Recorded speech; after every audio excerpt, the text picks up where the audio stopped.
grâce à Tchardik qui nous a permis d'acheter un composant de remplacement, on a pu remettre en état l'émetteur VHF du relais ON0ULG qui fonctionne uniquement en D-Star.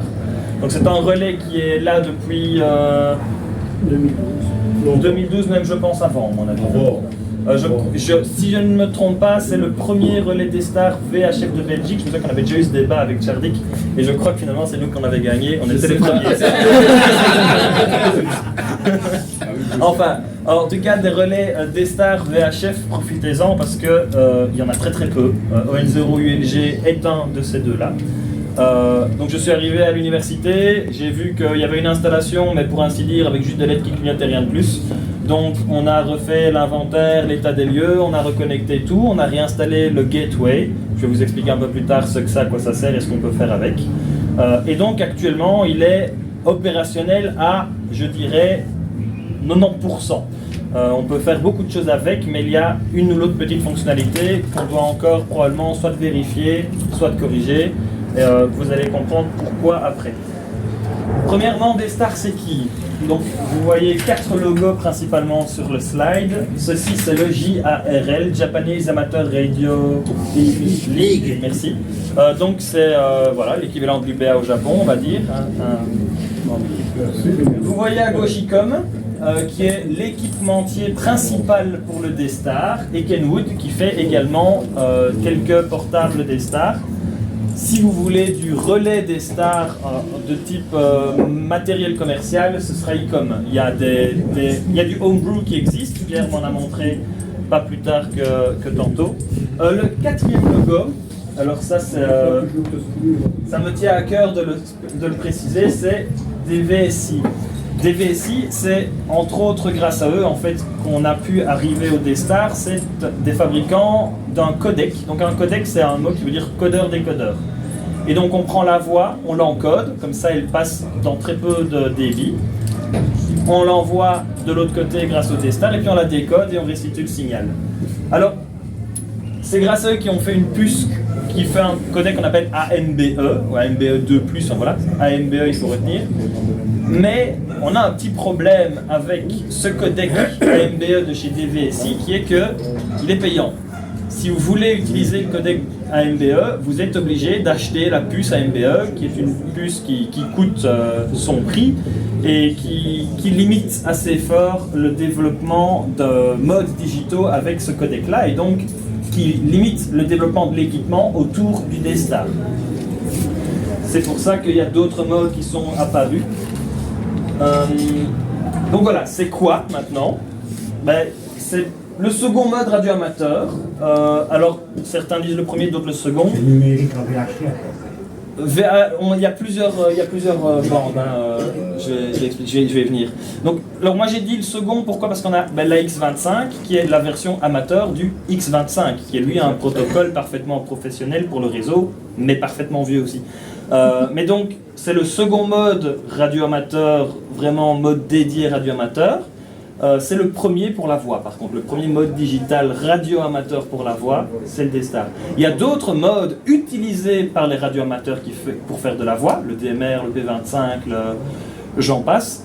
Ces modes ne sont pas radio amateurs dans le sens auquel je l'entends ici. Le D-Star, vous l'avez vu, le JARL, c'est eux qui ont conçu le D-Star, ils ont lancé des recherches, je crois même des thèses de doctorat sur comment créer un bon protocole. Le D-Star a émergé de tout ça avec le protocole avec le codec AMBE. Donc c'est vraiment pensé par et pour les radios amateurs, contrairement au DMR et les autres modes. Ou par exemple le YSF qui est pensé par Yazoo pour les radios amateurs. C'est une petite subtilité encore. Le D-Star c'est avant tout un protocole, oui, parce que le D-Star définit comment mettre les petits 1 et les petits 0 pour qu'on puisse échanger les données de manière assez pratique.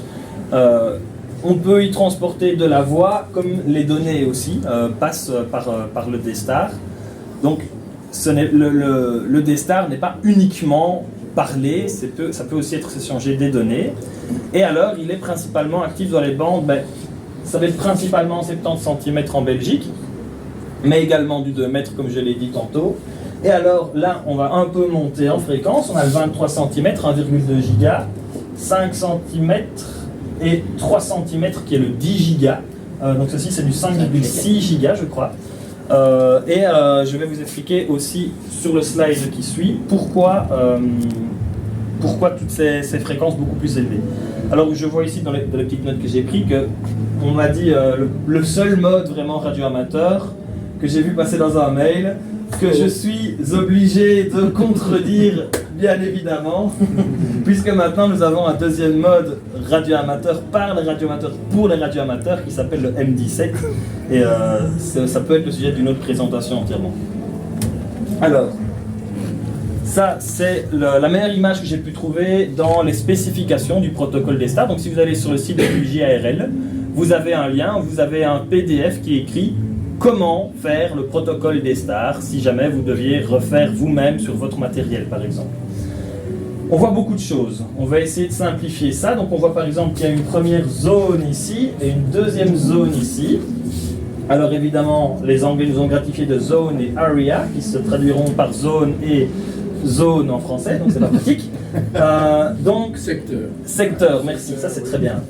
Donc on va dire secteur ici et zone en plus petit. Faites pas gaffe aux écritures. Donc ici vous avez une première zone qui est couverte par un répéteur en particulier, mettons par exemple ON0 ULG. Donc on voit ici, il y a deux personnages qui ont un talkie pour le dire ainsi. Donc là on a de la voix qui est transmise à 4800 kilobits par seconde ou kilobaud. Donc ici on peut avoir un talkie, on peut avoir une radio mobile. Et on voit aussi qu'il y a deux autres types de liens, croyez-moi, c'est écrit quelque chose de différent. Il est écrit data et 64-128 kilobaud seconde. Là où le D-Star diverge, je pense, c'est qu'on peut avoir des modes pour de la data. Alors là, par contre, on va se retrouver en 1,2 giga, donc fréquence beaucoup plus élevée, et sur laquelle on va essayer de faire transiter beaucoup plus de données. Et alors là, on peut avoir, par exemple, un ordinateur qui va avoir une connexion Internet en passant par le répéteur D-Star. Donc ça veut dire qu'on va établir un lien. Le répéteur, dans son installation, il y a un ordinateur qui est connecté à Internet. Et via là, on va avoir un accès à Internet grâce à une radio D-Star. Ce qui est, je pense, quelque chose d'assez unique. Je ne pense pas, corrigez-moi si je me trompe, qu'il existe autre chose de similaire actuellement dans le monde radio-amateur. Donc ça c'est, voilà, mettons ON0 ULG ici, qui est sur le toit de l'UNIF avec nous autres autour. Ce qu'on pourrait par exemple imaginer, je ne sais pas si le relief nous le permettrait, c'est d'avoir par exemple Routine ON0 LGE, ici, qui fait pareil, le même matériel, un ordinateur, tout le monde s'y connecte, c'est très gentil, sauf qu'entre les deux, on va mettre des antennes paraboliques qui vont faire un lien, un beam, un faisceau micro-ondes. Micro-ondes, donc on est déjà dans des très très hautes fréquences, on est à 10 giga ou 5,6 GHz du coup. Donc c'est ça les 5 et 3 cm dont je vous parlais tantôt. Et alors là, comme on a une fréquence encore plus haute, on essaye de faire passer encore plus de contenu. Et là, on a même carrément 10 mégabits par seconde, donc 10 000 kilobits par seconde. Et en fait, grâce à ça, on va pouvoir communiquer ici, passer par le faisceau micro-ondes et atteindre par exemple Routine. L'avantage, c'est que dans cette situation-ci, Routine n'est pas obligé d'être connecté à Internet. Il peut aller chercher Internet par exemple ON0 ULG. Bon, dans l'installation qu'on a en pratique, Routine et ULG sont connectés à Internet. Et donc, ceci, c'est maintenant la deuxième partie du schéma, et c'est là que je vous disais que je pense que notre installation n'est fonctionnelle qu'à 90%. C'est que l'ordinateur ici est connecté donc à Internet via ce qu'on appelle un gateway. Et là aussi, où je pense... Pardon ? Oui, c'est ça. C'est la traduction française, bien française. Donc, passerelle, oui. Là où donc je pense qu'il y a un problème, c'est que donc le mode des stars est assez unique aussi en son genre. Pareil, je ne pense pas qu'il y ait d'autres modes qui aient réimplémenté ça depuis.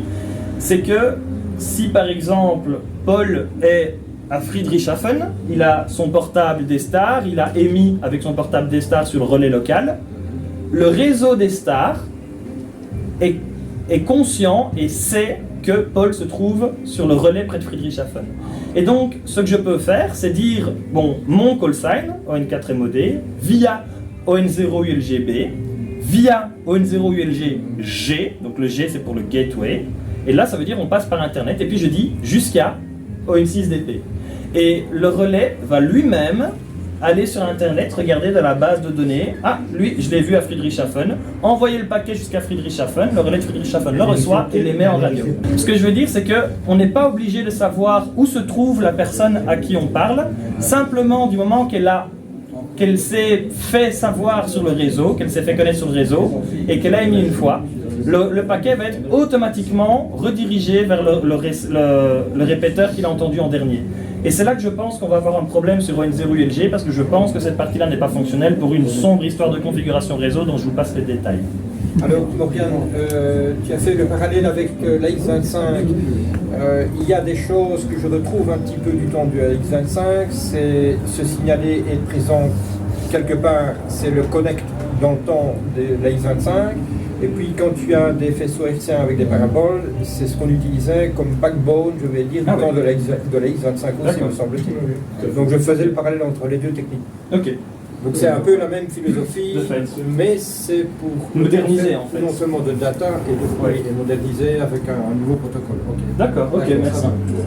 Et donc voilà, ça c'est la deuxième partie du schéma, donc comme je vous ai expliqué, où si moi j'appelle ici Paul qui, mettons, est devenu ici, là, voilà, madame.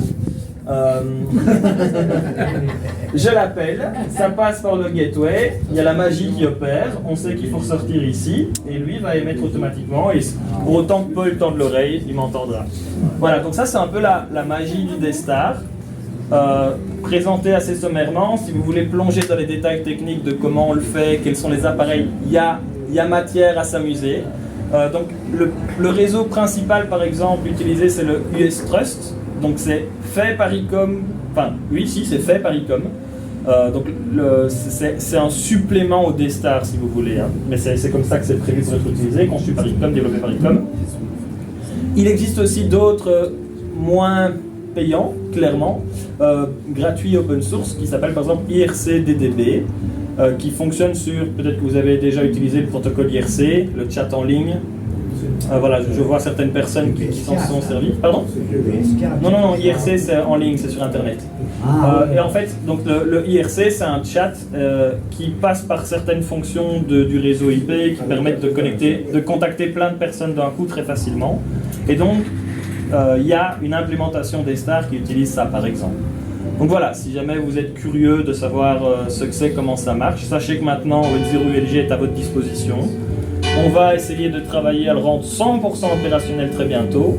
Et ah oui, peut-être une dernière chose que je pourrais expliquer, c'est les réflecteurs.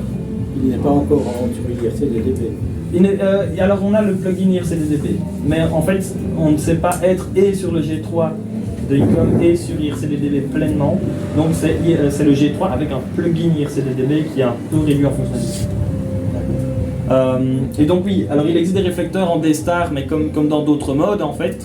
Donc c'est quoi un réflecteur ? Ce n'est pas unique au D-Star, donc un réflecteur c'est un genre de grand miroir vers lequel on va parler et qui va réfléchir, réflecter les données vers tous les gens qui sont connectés, si vous voulez, qui sont face au miroir en fait. Donc mettons par exemple le réflecteur français francophone RF084. Alors vous avez plusieurs modules, je vous passe les détails. Si je lie le répéteur au réflecteur, que je lie routine à ce même réflecteur, tout ce qui passe sur ON0ULG va être envoyé sur le réflecteur, et tout ce qui passe sur le réflecteur va être aussi émis de notre côté. Donc c'est vraiment un genre de miroir géant sur lequel on s'envoie des balles de ping-pong là, et puis elles reviennent et elles vont toucher tous les autres. Donc voilà, c'est une manière de grouper ensemble et de synchroniser des répéteurs.